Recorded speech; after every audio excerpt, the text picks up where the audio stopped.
where the puppets, they didn't have like a lot of mouth movements. Their mouths just opened and closed like that. And so what they decided to do, believe it or not, Disney got all of the animators together. He put them in a room. He handed out a lot of socks. He said, what we're going to do is we're going to practice the lip sync or the dialogue or the mouth movement the same way that puppets do.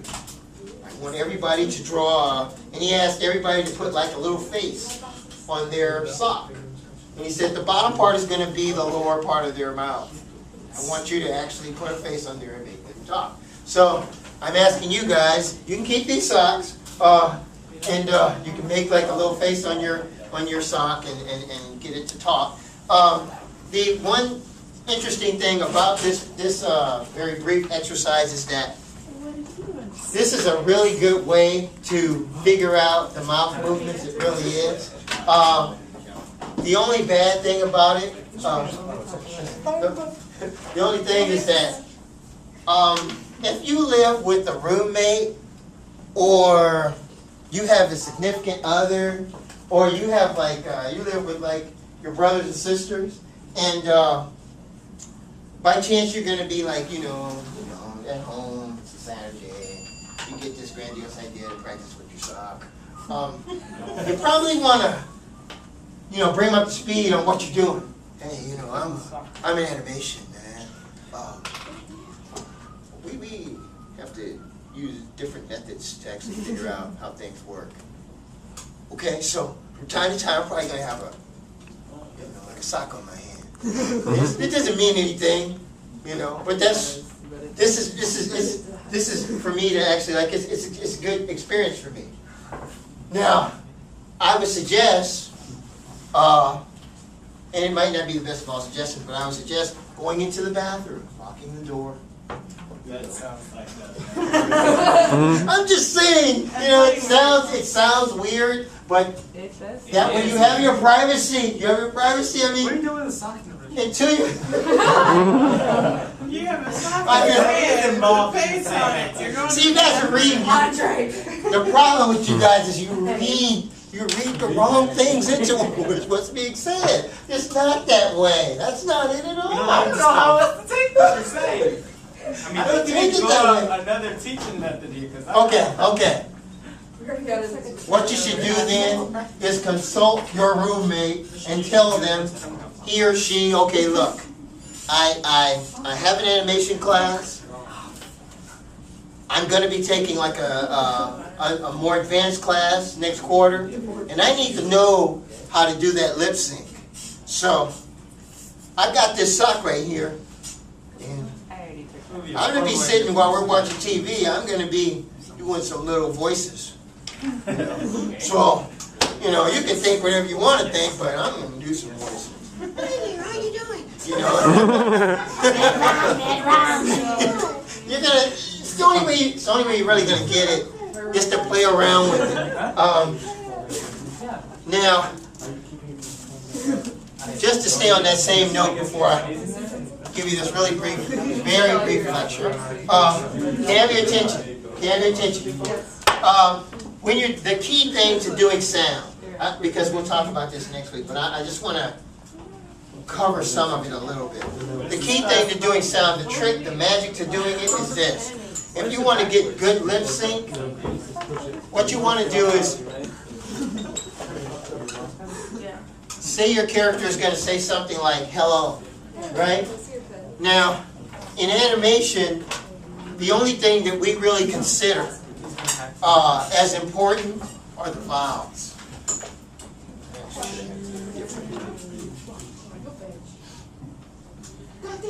So, basically, the key to doing lip sync is very simple. The formula is this. It starts with a closed mouth first. Everything starts with a closed mouth. Okay? You're going to do now next week I'll give you guys a handout on all the mouth movements. Then you start with the E. So it's a closed mouth. And then the O. And then you end with the closed mouth. You have to do like 500. Very It has to close. In other words, it has to always start and stop with a closed mouth. Because that way when they say the next word, you have a good starting point with that closed mouth. You don't close it in the middle for the L's? No. You don't do the part where it has like You want the milk?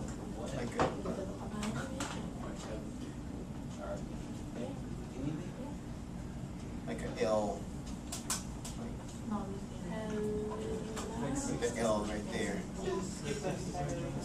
Only unless if the character is going to say something like the word love, yeah, you can start with that. It's optional. Then you can actually say it. You can actually go with the L.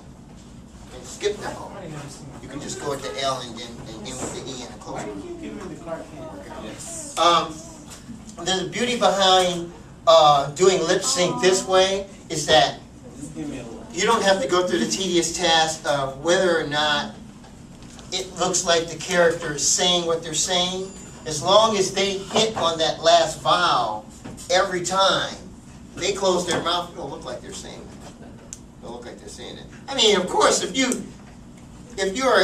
really keen into animation, when you look at the character talking, you'll be able to tell they won't be saying that. I mean, but to the audience member, the child who's watching the cartoon, they won't be able to distinguish it at all. They won't be able to tell it at all. Because a lot of cartoons, if you notice, even like the Pixar animations, the 3D animations, when they do the lip sync, it doesn't look like they're actually saying that. And they actually have more control over what they're doing because they can actually make certain mouths just to fit it. But it still has a lot to do with how a person, the voice talent, speaks.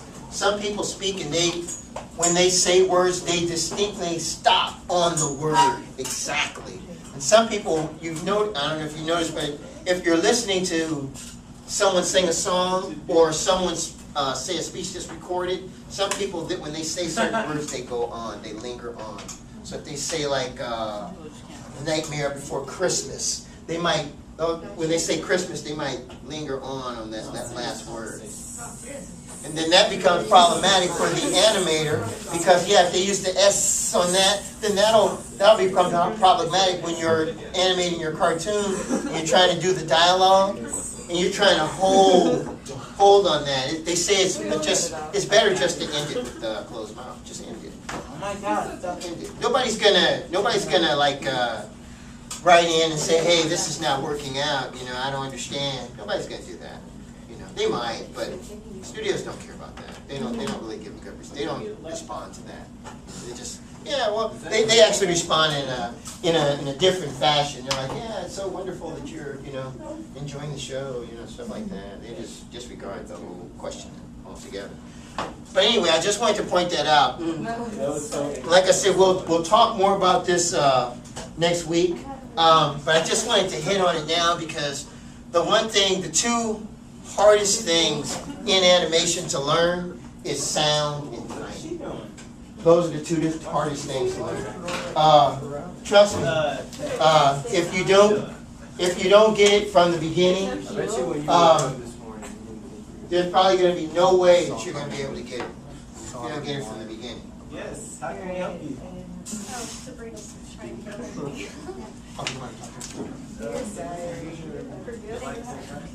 It's your mom. It's not my mom. Okay, have your attention. Have your attention. You probably don't want to miss this.